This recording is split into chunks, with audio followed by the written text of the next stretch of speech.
কুমিল্লার কোটবাড়িতে পণ্যবাহী ট্রাক উল্টে মারা গেছে 7 শ্রমিক। চট্টগ্রাম থেকে ঢাকায় আসার পথে নিয়ন্ত্রণ হারায় ট্রাকটি। হতাহত সবার বাড়ি গাইবান্ধার গোবিন্দগঞ্জে। এ নিয়ে বিস্তারিত জানাতে আমাদের সঙ্গে যোগ দিচ্ছেন বুয়েটের দুর্ঘটনা গবেষণা ইনস্টিটিউটের সহকারী অধ্যাপক কাজী মোহাম্মদ সাইফুন নেওয়াজ।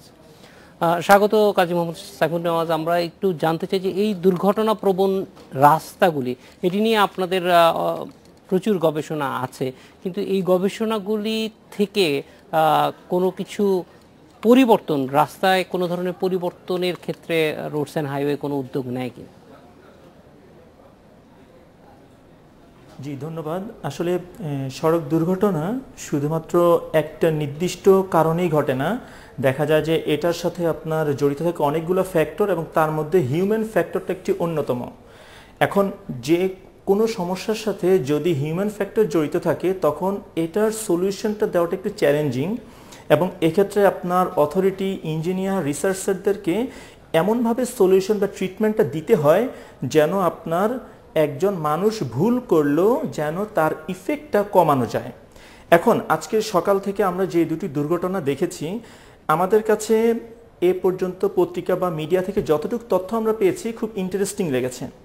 ইন্টারেস্টিং কেন লেগেছে? কারণ হচ্ছে যে আপনার বাস, যেটা আপনার অনেক প্যাসেঞ্জার নিয়ে চলাচল করে, সেই বাসটা উল্টে যায় কিন্তু মাত্র 2 বা 3 জন যাত্রী আহত হয়েছে। আর ট্রাক, যেটা আপনার মালামাল নিয়ে পরিবহন করার কথা, সেটি যখন উল্টে যায় সেখানে 6 জন মানুষ আপনার মারা যায় এবং হচ্ছে আপনার 5 জন মারাত্মকভাবে আহত হয়। এটা কিন্তু খুব, অথচ উল্টাটা হওয়ার কথা ছিল।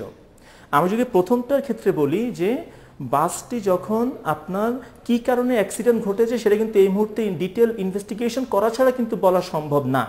তবে চাইলে কিন্তু এটা সিভিয়ারিটি আমরা কমাতে পারতাম। হতে পারে যে স্কিডিং হয়েছিল, টায়ারটা হয়তো পুরাতন ছিল বা গাড়িটা ফিটনেস হয়তো ছিল না, কিন্তু একজন ইঞ্জিনিয়ার হিসাবে এটা একজন মনে রাখা দরকার যে যখন একটি ব্রিজ বা ফ্লাইওভার যেটাই বলি না কেন, এটার পাশে যদি আপনার খাত থাকে এবং সেটা যদি আপনার 8 ফিটের বেশি হয় এবং পানি থাকে, ডেফিনেটলি সেখানে আমার সেফটি ট্রিটমেন্ট হিসাবে একটা গার্ড রেইল থাকাটা প্রয়োজন, যেটা আপনার গার্ড রেইলটা কোনো গাড়ি যদি ডিরেইলড হয়ে যায় সেক্ষেত্রে কিন্তু সেটাকে আবার ক্যারিজওয়েতে নিয়ে আসবে।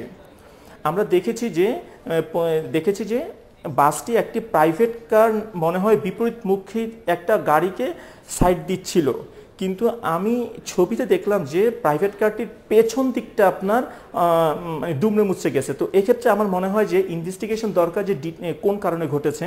আর ট্রাকের কথা যদি আমি বলি, সেখানে ট্রাক তৈরি করা হয় মালামাল বহনের জন্য, প্যাসেঞ্জার বহনের জন্য না।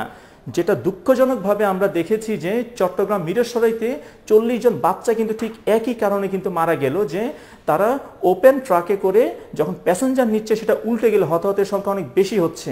পাশাপাশি মালামালটা সেখানে টিন, যেটা কিনা একটা নাইফের মতো কাজ করে।